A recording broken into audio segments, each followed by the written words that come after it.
Premier jour en Colombie, on a passé la frontière hier et là on va prendre le téléphérique le plus lent du monde.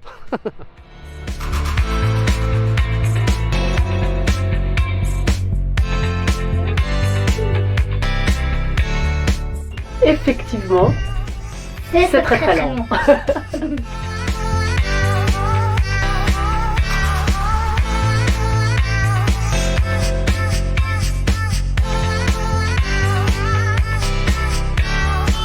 Voilà ce magnifique téléphérique qui nous amène ici au sanctuaire de notre Dame du Rosaire de Las Lajas. C'est une histoire d'une mère et de sa fille qui étaient en chemin pour je sais pas où, et elles se sont arrêtées pour se reposer. Et la petite ici, elle a dit à sa mère, maman, il y a la mestiza, voilà, elle a eu une révélation ici. Donc ils en ont fait un endroit de culte. C'est vrai que c'est assez exceptionnel de penser qu'ils sont venus construire une cathédrale dans le creux, le fond de cette vallée, où il y a vraiment très peu de gens qui habitent en plus. Il y a des ex-voto sur tous les murs.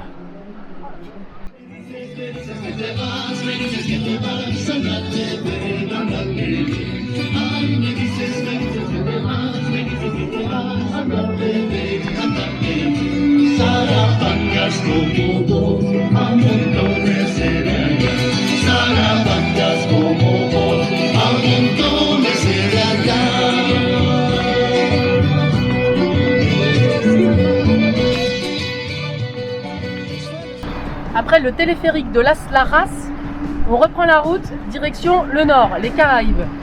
La route est longue, très longue, et donc on mange dans le camion.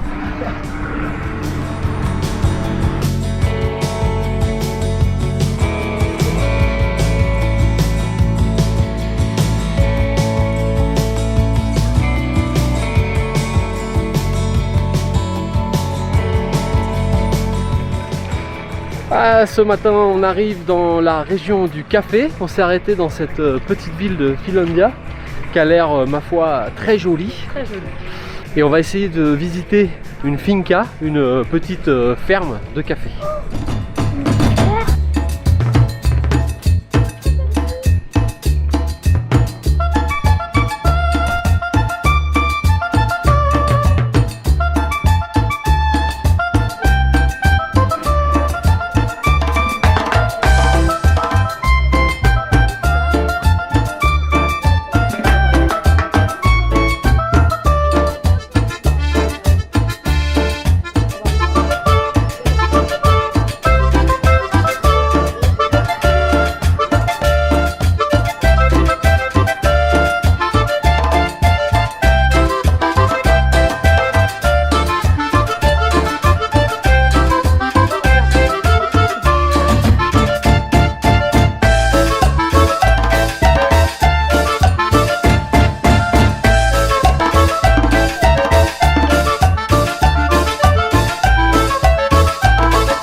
Un tout petit bout. Attends, je le fais.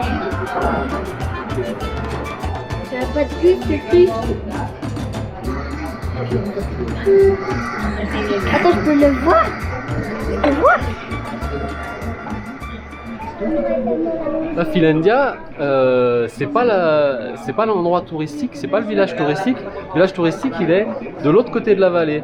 Et Finlandia est un petit peu le délaissé, mais il est vraiment beaucoup plus joli avec toutes ces devantures de maisons, etc. C'est vraiment beau. Il y a un petit peu d'activité parce qu'on est dimanche, on voit les gens sur les terrasses de café se balader. Là, on est sur la place principale. Et on en profite nous aussi pour boire un petit café. On suivra ensuite une petite route qui nous emmènera tranquillement finir la journée dans la montagne avec coucher de soleil. Demain, la finca du café. On se retrouve ce matin à la Finca Venezia. C'est une petite ferme dans laquelle on va aller faire un atelier sur le café, la spécialité de la région.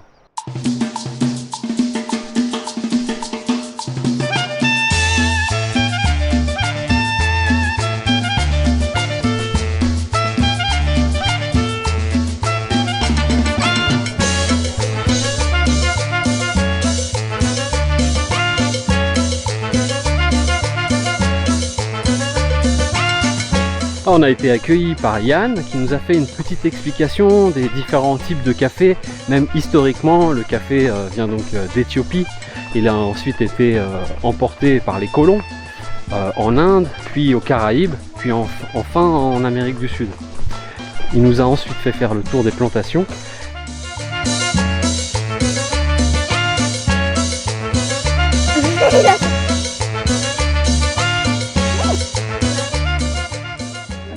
J'en prends une très rouge, je l'ouvre. Je suis prêt.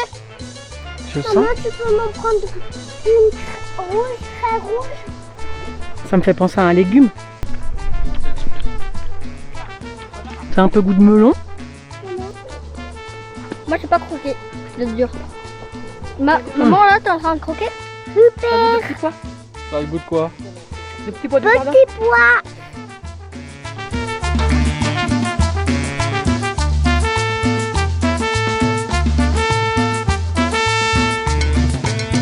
Ensuite, on a été voir comment on conditionne le café. On commence par enlever la peau mécaniquement. Ensuite, le café, les grains de café vont être séchés.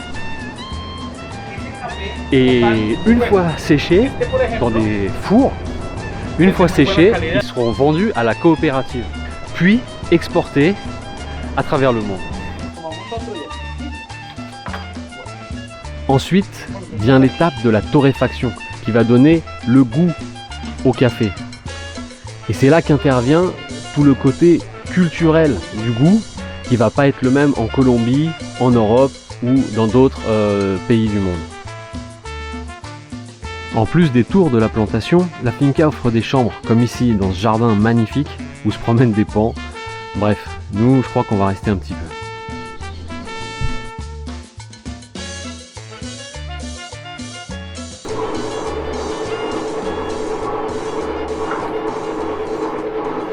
Il est bon ton café gringo. Il est bon ton café gringo. Bon, il se peut qu'on reste 1 ou 2 jours ici. Oh, elle est froide.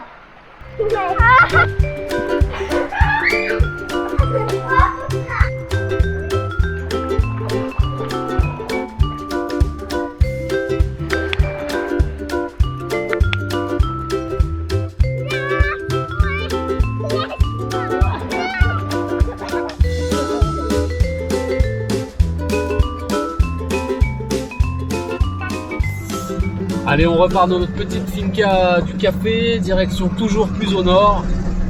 On va passer par une petite vallée très chouette. Les prochains jours vont se passer sur la route à 30 km/h de moyenne environ. Le goudron, érodé par l'eau qui ruisselle, laisse place à la piste. Elle-même mangée par les éboulements, les glissements de terrain. Mais qu'est-ce que c'est beau! Le genre de route où on t'annonce 1h20 pour faire 50 km.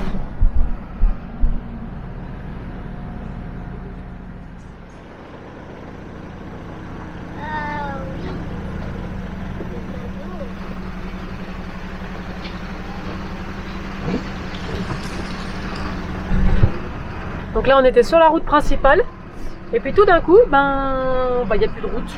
Voilà, c'est un chemin en terre, mouillé.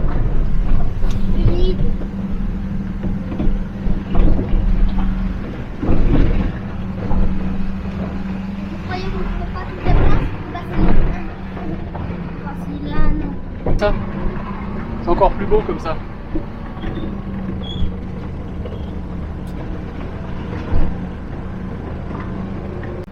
Nous sommes donc sur la route culturelle du café, l'ancienne route.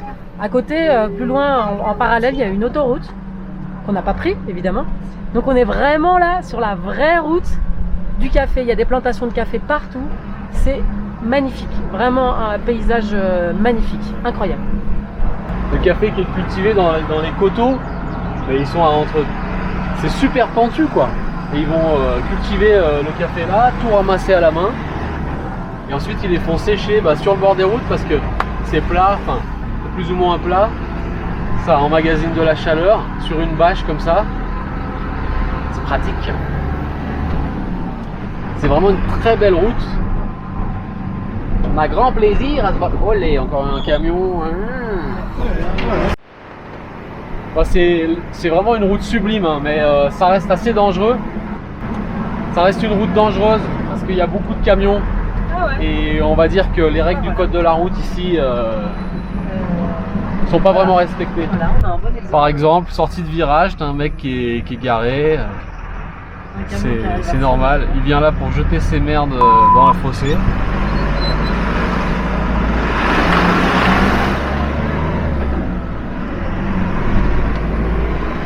C'est pour ça qu'il faut être à l'affût.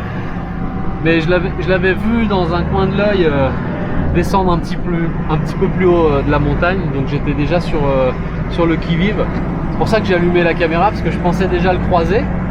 Et tu vois, c'était pire que ce que je pensais parce qu'il était carrément au milieu de la route.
Ce matin, un réveil dans les rues de Medellín. On va aller... on a réservé un tour pour connaître un petit peu la culture, l'histoire du pays et de cette ville en particulier. Donc on marche dans les rues avec un gros sac. Parce que bah oui, hein, il faut aussi s'occuper du linge par exemple, comme ce matin. Voilà, donc on s'active pour être à l'heure au rendez-vous. Et sur le passage, on devrait trouver une laverie pour déposer notre linge. Nous voilà donc arrivés à Medellín. On va visiter un quartier iconique de la ville, la Comuna 13. On a rendez-vous avec un guide et 2 autres familles françaises. Il faut comprendre que la Comuna 13, c'est un quartier issu de l'exode rural. Sa population passera de 60 000 habitants début 1900 à plus de 4 millions aujourd'hui. Construit de manière complètement anarchique, il sera le théâtre d'affrontements successifs entre les cartels, les guérilleros et la police. Tout ça se terminera dans un bain de sang en 2002, il y a 20 ans. Et à partir de 2016, après les accords de paix entre les factions, le quartier va renaître grâce au street art et la musique. Devenu aujourd'hui un quartier touristique, emblème de la renaissance de la ville et du pays.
Brrr. Yo me lo voy a fumar. Yo me lo voy a fumar. Yo me lo voy a fumar. La pongo a rebotar. En la cama es que yo le quiero dar. Salta y rebota, salta y rebota. ¿A quién querían para el ritmo? Yo volví nota. Salta y rebota, salta y rebota. Ponte ready, mami, voy a ponerte en la bota. Guaya, guaya con vaina. Yo perdí ranking, súbele la vaina. This is the remix. Como lo mueve esa muchachota, metiéndole el ritmo a que se bota. Y yo poteo aquí con esta nota, las miro y rebotan, rebotan, rebotan, rebotan. Como lo mueve esa muchachita, le mete el ritmo y no se quita. Yo tengo el ritmo que la debilita. Ella tiene nalga y tetita, nalga y tetita. Hermano, porque con usted me conecto como si yo fuese un artista. Yo le juro que traigo lo que me agrada. Vamos y aquí ya tenemos todo el talento y toda la mano levantada. Voilà un petit résumé court. J'essaye de faire court les vidéos. Voilà un petit résumé donc court de notre première partie de voyage en Colombie. Donc j'embrasse tous ceux qui regardent encore ces vidéos et je vous dis à la prochaine. Ciao.